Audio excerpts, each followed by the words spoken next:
Everyone welcome to the सरकारी job channel. सो आपकी यहाँ पर ONGC की तरफ से यहाँ पे आपकी engineering and geo science disciplines की वैकेंसी का नोटिफिकेशन है।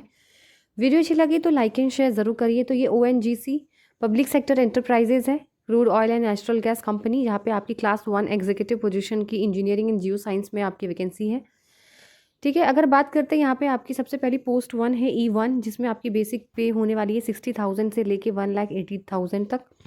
यहाँ पर आपको besides basic pay annual increment रहेगा at the rate of 3%। Employees and entitled to allowance मिलेगा आपको 35% of basic pay under cafeteria approach, DA, HRA, आपकी provident fund, conveyance maintenance, leave encashment, ये सारी चीज़ें बेनिफिट आपको मिलेगी। ठीक है, अगर आप जियोलॉजिस्ट के लिए अप्लाई करते हैं तो इसमें आपकी एसेंशियल क्वालिफिकेशन होने वाली है पोस्ट ग्रेजुएशन होनी चाहिए आपकी जियोलॉजी में 60% मार्क्स के साथ, या फिर आपकी MSc हो या MTech हो in petroleum geo science with minimum 60% marks, या फिर MSc और MTech हो इन पेट्रोलियम जियोलॉजी में 60% मार्क्स के साथ, या फिर सिर्फ MTech कर रखी हो इन जियोलॉजी टेक्नोलॉजी विथ 60% मार्क्स।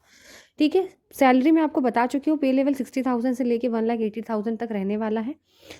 बाकी आगे आते हैं आपकी जियो फिजिसिस्ट सरफेस के अंदर, जहाँ पे आपकी पोस्ट ग्रेजुएट डिग्री होनी चाहिए जियो फिजिक्स में 60% मार्क्स के साथ, या फिर MTech कर रखी हो जियो फिजिकल टेक्नोलॉजी में 60% मार्क्स के साथ, या फिर आपने पोस्ट ग्रेजुएट कर रखी हो इन फिजिक्स विथ इलेक्ट्रॉनिक्स, उसमें भी आपकी 60% मार्क्स फिजिक्स के अंदर। फिर है आपकी जियो फिजिसिस्ट वेल्स के अंदर, इसके अंदर आपकी पोस्ट ग्रेजुएट डिग्री होनी चाहिए जियो फिजिक्स विथ 60% ऑफ मार्क्स, या फिर MTech कर रखी हो जियो फिजिकल टेक्नोलॉजी में 60% मार्क्स के साथ, या फिर पोस्ट ग्रेजुएट डिग्री कर रखी हो फिजिक्स में विथ इलेक्ट्रॉनिक्स 60% मार्क्स। अब आता है आपका इंजीनियरिंग डिपार्टमेंट के अंदर, जहाँ पे आपकी AE प्रोडक्शन मैकेनिकल। तो प्रोडक्शन मैकेनिकल के अंदर आपकी ग्रेजुएशन होनी चाहिए मैकेनिकल इंजीनियरिंग से 60% मार्क्स के साथ, यानी ग्रेजुएशन डिग्री होनी चाहिए 4 साल की। ठीक है, मैकेनिकल इंजीनियरिंग में। दूसरा आपका पेट्रोलियम है, तो ग्रेजुएशन आपने कर रखी हो, डिग्री आपने ले रखी हो पेट्रोलियम इंजीनियरिंग में या फिर अप्लाइड पेट्रोलियम इंजीनियरिंग में 60% मार्क्स के साथ। फिर आपकी केमिकल है तो केमिकल से ग्रेजुएशन कर रखी हो 60% मार्क्स के साथ। फिर मैकेनिकल है तो मैकेनिकल में ग्रेजुएट डिग्री होनी चाहिए 60% मार्क्स के साथ।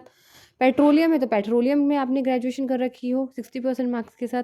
फिर मैकेनिकल है, फिर उसमें मैकेनिकल है तो मैकेनिकल डिग्री, और इलेक्ट्रिकल है तो इलेक्ट्रिकल इंजीनियरिंग में डिग्री 60% मार्क्स के साथ। टोटल 51 वैकेंसीज यहाँ पे दिखाई गई हैं। ठीक है, ये थी आपकी इंपॉर्टेंट चीज़ जो मैंने आपको बता दी है। अब आते हैं आपकी यहाँ पर एज रिलैक्सेशन की। तो यहाँ पे एज दिया हुआ है, अगर आप इंजीनियरिंग डिपार्टमेंट में जैसे प्रोडक्शन ड्रिलिंग मैकेनिकल में आते हैं, तो अगर आप अनरिजर्व्ड कैटेगरी हैं EWS, तो आपकी 26 साल रहेगी, और आपकी जियोलॉजिस्ट और जियोफिजिस्ट में आपकी 27 साल रहेगी। यही OBC है तो 29 ईयर्स रहेगा आपका इंजीनियरिंग डिपार्टमेंट में, और 30 ईयर्स रहेगा आपका जियोलॉजिस्ट में।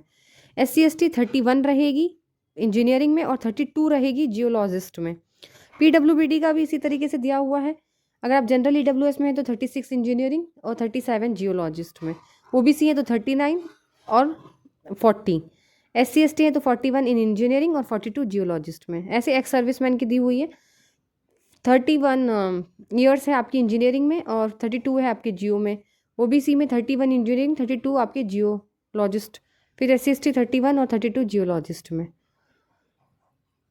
बाकी आप यहाँ पे पढ़ सकते हैं। आपका जो एग्ज़ाम है, एग्ज़ाम लिया जाएगा आपका, जिसके अंदर आपका CBT एग्ज़ाम होगा 85 मार्क्स का, और 15 नंबर का आपका इंटरव्यू, यानी टोटल 100 मार्क्स का पेपर आएगा, जिसके अंदर 45% क्वालिफाई करने हैं अनरिजर्व्ड को और 40% रिजर्व्ड कैटेगरी को।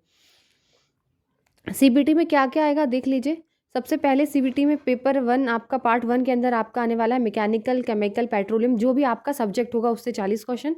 जनरल अवेयरनेस 10 नंबर का, एप्टीट्यूड टेस्ट 25 नंबर का, और इंग्लिश लैंग्वेज 10 नंबर का।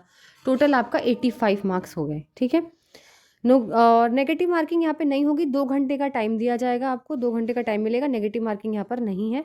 अब बात करते हैं टेस्ट सेंटर कहाँ होंगे, तो दिल्ली, मुंबई, अहमदाबाद, गुवाहाटी, उदयपुर, नागपुर, बेंगलुरु, रायपुर, लखनऊ, भुवनेश्वर, कोलकाता, चेन्नई, हैदराबाद, जयपुर, मोहाली, भोपाल, एर्नाकुलम, सूरत और विशाखापट्टनम यहाँ पे आपकी जो है टेस्ट सेंटर, आप अपना जो भी आपका पास पड़े आप चूज़ कर सकते हो। बाकी लास्ट डेट जो है वो आपकी 24 जनवरी रहने वाली है, तो 24 जनवरी लास्ट डेट रहेगी। ज़्यादा टाइम नहीं बचा है, आप अप्लाई कर दीजिए यहाँ पर जाकर। ठीक है, बाकी फीस की बात कर लेते हैं। जनरल EWS OBC है तो 1000 रुपये है, SC/ST PWBD तो कोई भी फीस यहाँ पर नहीं है। 23 फरवरी को आपका एग्ज़ाम हो जाएगा, क्योंकि 24 जनवरी लास्ट डेट है और 23 फरवरी आपका एग्ज़ाम होगा। अब बात करते हैं यहाँ पे बाकी आप साइट पे ONGCindia.com पे चेक कर सकते हैं। और वीडियो अच्छी लगी तो लाइक एंड शेयर ज़रूर करिए, चैनल को सब्सक्राइब करें।